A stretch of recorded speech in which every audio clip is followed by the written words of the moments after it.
Comment gérer les patrons difficiles? Travailles-tu avec un manager qui t'indispose chaque fois? Es-tu avec un patron qui ne supporte pas que tu sois une personne excellente? Es-tu avec un patron qui te fait te sentir petit ou petite? Aujourd'hui, je veux partager avec toi 5 conseils pratiques pour te permettre de gérer ton patron difficile. Hey, salut et bienvenue sur L'Impatient. L'Impatient, c'est la plateforme des personnes qui avancent vite et très vite en Afrique. Aujourd'hui, je veux partager avec toi 5 conseils pratiques pour gérer les patrons difficiles. Conseil numéro 1. Garde le standard haut. Quel que soit le comportement de ton patron, tu dois rester professionnel et maintenir le standard haut. Ce n'est pas parce que ton patron est mesquin ou est mesquine que tu dois devenir une personne comme elle ou simplement que tu dois devenir une personne pire. Évite les commérages, évite surtout les discussions qui vont dans le sens de te rendre petit ou de te ramener au niveau de ton patron. Il est important que tu maintiennes le standard haut et que tu restes très professionnel. Conseil numéro 2, deviens plus empathique. Dans une situation dans laquelle ton patron te rend la vie difficile, il faut que tu deviennes un peu plus empathique. Devenir empathique, c'est comment? C'est se mettre dans la peau de ton patron, comme les Anglais le disent, se mettre dans les chaussures de ton patron pour te demander pourquoi est-ce que ton patron a ce comportement-là, pourquoi est-ce que ton patron est hostile envers toi ou pourquoi est-ce que ton patron te donne l'impression de ne pas du tout te sentir. Ici, il est important que tu fasses un pas en arrière pour te mettre dans sa peau, pour te poser les bonnes questions éventuellement. Conseil numéro 3, prends des notes. Lorsque la relation entre ton patron et toi est difficile, cela peut aller très mal et devenir très difficile, au risque même que tu perdes ton emploi. Et je ne te souhaite pas cela.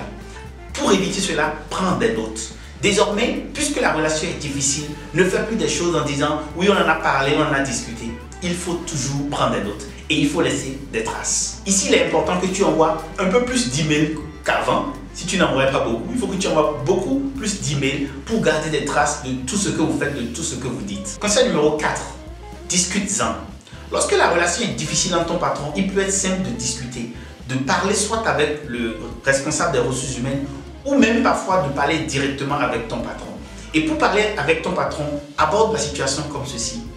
Dis exactement ceci. Je me sens mal à l'aise de la situation dans laquelle nous sommes. Je me sens gêné par la tension qui existe entre nous. Et pose immédiatement après cette phrase introductive, comment est-ce que je peux faire pour que la situation soit bonne, soit meilleure? Et ta patronne va dire ce qu'elle a sous le cœur ou sur le cœur. Je ne sais plus trop ce qu'on dit. Anyway, tu as compris ce que je veux dire. Ici, engage la discussion avec ton patron. Conseil numéro 5, quitter. Ceci peut être difficile, mais lorsque la situation avec ton patron continue d'être délétère, très difficile à vivre, il peut être plus simple pour toi de considérer de quitter l'entreprise ou simplement de demander à aller dans un autre département. Mais si tu dois le faire, tu dois planifier cela. À ce niveau-là, je peux t'aider, mais ce n'est pas l'objet de la discussion. Mais il est important pour toi, lorsque tu décides de quitter, de bien le planifier. Comme quelqu'un le dit, on ne saute pas d'une branche si on n'est pas sûr de la prochaine branche sur laquelle on va se mettre, n'est-ce pas? Voici 5 conseils pratiques pour te permettre de gérer les patrons difficiles. Dis-moi ce que tu en penses. Et si tu as aimé ceci, like. En fait, liker, ça ne te coûte rien, mais ça me motive beaucoup. Like et partage, car partager, c'est grandir ensemble.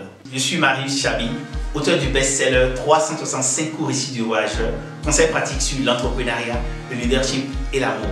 Le livre est disponible au Sénégal, au Bénin, à Abidjan, en Côte d'Ivoire, au Togo, au Rwanda, au Cameroun, en France et au Gabon, j'ai oublié aussi, et au Burkina Faso. Merci et bon appétit.